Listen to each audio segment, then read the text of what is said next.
Tata memorial हॉस्पिटलमध्ये vacancy निघालेली आहे। नर्स एची 232 पोस्ट आहेत। मेल फिमेल दोन्ही अप्लाय करू शकतात। परमनंट वॅकन्सी आहे आणि सेंट्रल गव्हर्नमेंटची वॅकन्सी आहे। हे नोटिफिकेशन आलेलं आहे, त्याचं 14 तारखेचं नोटिफिकेशन आहे। Tata memorial hospital Parel and Mumbai. टाटाचे इंडियामध्ये अदर स्टेटमध्ये पण ब्रँच आहेत, पण हे स्पेसिफिकली यावेळी जी वॅकन्सी निघालेली आहे ती परेल आणि मुंबईची वॅकन्सी आहे।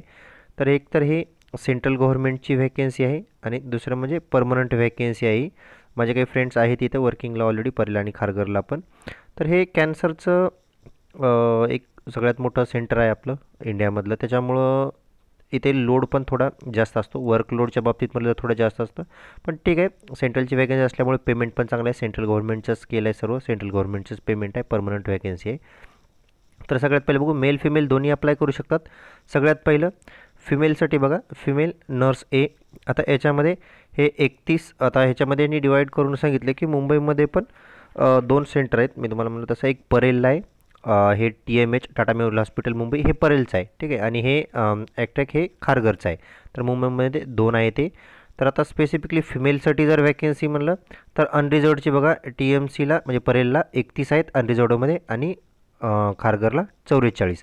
त्याच्यानंतर OBCच्या 20 आणि 30, ठीक आहे। परेलला 20 आणि इकडे खारघरला 30। त्याच्यानंतर SCच्या 10, इकडे 16, इकडे STच्या 16 आणि 9, त्याच्यानंतर EWSच्या 5 आणि 11।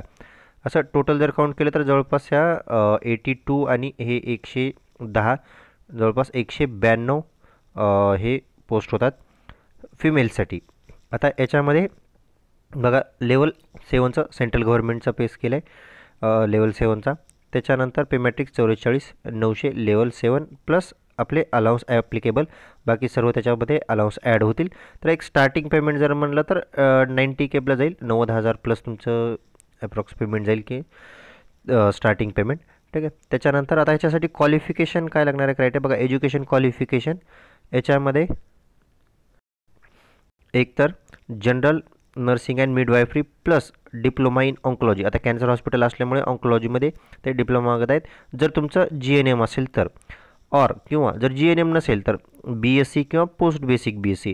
जर तुमच्याकडे डिग्री असेल तर BSc किंवा PBची, तर तुम्हाला डिप्लोमाची गरज नाही, ठीक आहे। BSc और PB जर असेल तर तुम्हाला ऑन्कोमध्ये डिप्लोमाची गरज नाही। ऑन्कोमध्ये डिप्लोमा कोणासाठी लागतं, जर GNM असेल तर त्यांना ऑन्कोचा डिप्लोमा पाहिजे, ठीक आहे। हा क्रायटेरिया आहे। एकतर GNM आपलं BSc किंवा PB असेल तर काही गरज नाही, पण GNM असेल तर ऑन्कोचा डिप्लोमा लागेल।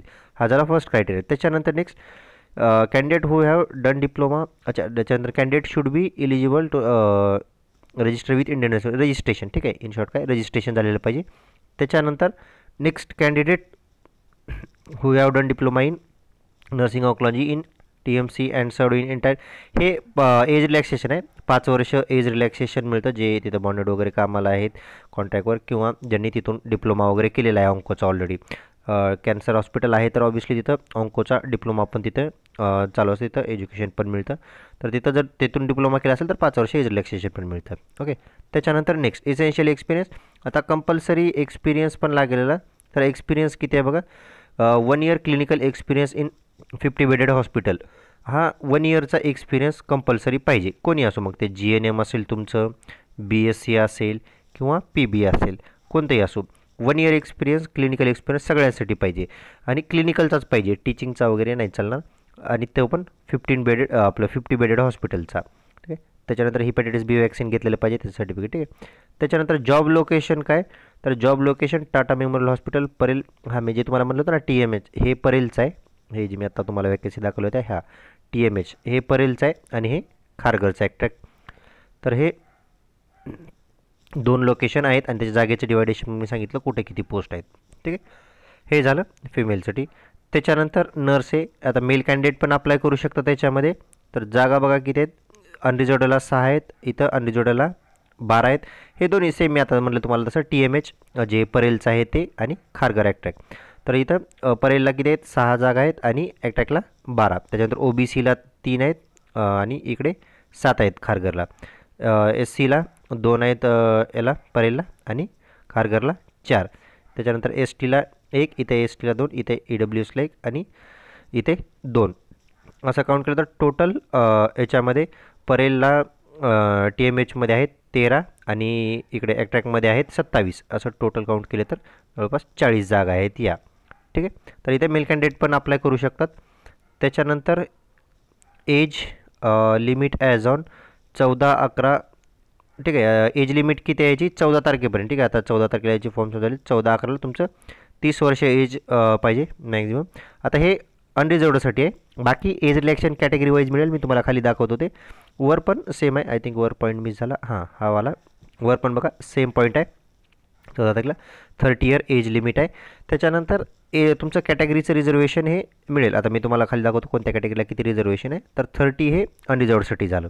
ओके, त्याच्यानंतर नेक्स्ट 14/11 हे 14/11 ही लास्ट डेट आहे फॉर्म भरण्याची, 14 नोव्हेंबरपर्यंत. ठीक आहे, 14 नोव्हेंबरपर्यंत फॉर्म भरण्याची लास्ट डेट आहे. तर तोपर्यंत तुमचं 30 इयर पाहिजे. ओके, चला. त्याच्यानंतर एज्युकेशन क्वालिफिकेशन. ठीक आहे, आता वर बघितलं तसं सेम राहील. लेवल 7चं 30 एज लिमिट, 44,900 तुमचं पे स्केल. त्याच्यानंतर education qualification general nursing and GNM. त्याच्यानंतर ऑंकोमध्ये डिप्लोमा, BSc, PB रजिस्ट्रेशन झालेलं पाहिजे. टाटामध्ये जर तुमचं झालं असेल तर 5 वर्ष एज रिलॅक्सेशन मिळेल. इसेन्शियल क्वालिफिकेशनमध्ये 1 वर्ष क्लिनिकल एक्सपिरियन्स. ठीक आहे, बाकी सर्व सेम आहे. फक्त हे फिमेलसाठी ह्या जागा आहेत. इथे मेल कॅन्डिडेट पण अप्लाय करू शकतात. हे नर्स आहे. असं टोटल जर काउंट केलं तर 200 समथिंग काहीतरी जागा आहेत. मी आता टोटल तुम्हाला सांगितलं तर चला. तर याच्यामध्ये पण सेम लोकेशन तेच, एक परेलचं आहे आणि एक ॲक्टॅक खारघरचं आहे. ठीक आहे, चला. आता याची प्रोसेस बघा खाली. हे अदर पोस्टच्या पण आहेत, सिक्युरिटी गार्ड, स्टेनो वगैरे बाकी अदर पोस्टच्या पण आहेत. चला, लास्ट डेट किती आहे? 14 नोव्हेंबर. 14 नोव्हेंबर लास्ट डेट आहे. 14 नोव्हेंबरपर्यंत तुम्ही फॉर्म भरू शकता. ठीक आहे, त्याच्यानंतर हे सर्व ऑनलाईन फॉर्म भरावं लागेल तुम्हाला, ऑफलाईन काही नाही, सर्व ऑनलाईनच फॉर्म आहे. त्याच्यानंतर नेक्स्ट इनकम्प्लीट किंवा नॉट सबमिटेड डॉक्युमेंट हे डायरेक्ट रिजेक्ट होऊन जातील. तुमचं डॉक्युमेंट्स बघा, याच्यामध्ये डॉक्युमेंट्स काय लागतील? डेट ऑफ बर्थसाठी तुमचं स्कूल लिव्हिंग सर्टिफिकेट किंवा पासिंग सर्टिफिकेट. त्याच्यानंतर एज्युकेशन क्वालिफिकेशन, तुमचे सर्व मार्कशीट, GNM, BSc जे काही झाले तुमचं सर्व मार्कशीट, पासिंग सर्टिफिकेट आणि रजिस्ट्रेशन.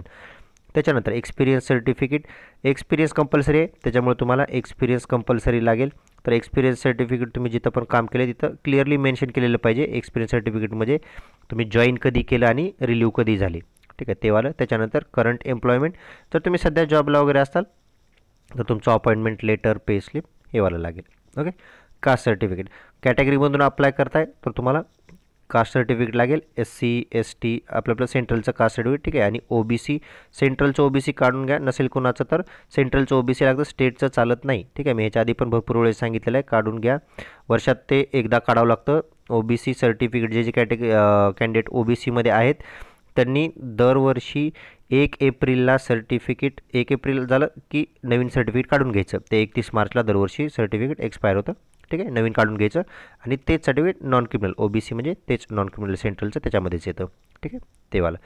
त्याच्यानंतर EWS वाल्यांचं पण सेम, सेंट्रलचं EWS सर्टिफिकेट काढून घ्या. त्याच्यानंतर PWD कॅन्डिडेट असेल तर त्याचे सर्टिफिकेट लागते.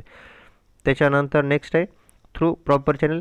जर कोणी ऑलरेडी वर्किंग असेल स्टेट गव्हर्नमेंटमध्ये, सेंट्रल गव्हर्नमेंट जे काय वर्किंग असेल तर त्यांना NOC वगैरे घ्यावं लागेल. तर प्रॉपर चॅनल थ्रू म्हणजे तुमचं NOC वगैरे घ्यावं लागेल. त्याच्यानंतर नेक्स्ट आहे स्किल बेस्ड डिग्री वगैरे. ठीक आहे, मी पुढे सांगतो एक्झामचा पॅटर्न कसा आहे. त्याच्यानंतर नेक्स्ट ओके, हे बाकी सोडून द्या. Age relaxation. एज रिलॅक्सेशन बघा, मी सांगितलं होतं 30 हे अनरिझर्वडसाठी आहे सर्वांसाठीच. आता कॅटेगरी वाईज बघा, SC STला 5 वर्ष म्हणजे 35पर्यंत, OBCला 3 वर्ष 33पर्यंत आणि PWD कॅन्डिडेट असेल तर 5 वर्ष प्लस डिपेंड. SC ST असेल 3 वर्ष, एक सर्व्हिसमॅन असेल तर 3 वर्ष, ते बाकी ॲड होईल त्याच्यामध्ये. ओके, चला. ॲप्लिकेशन फी किती आहे याच्यामध्ये? तर कॅन्डिडेट शॅल पे थ्रू ऑनलाईन 300 रुपये. ठीक आहे सर, बघा 300 रुपये ॲप्लिकेशन फी आहे.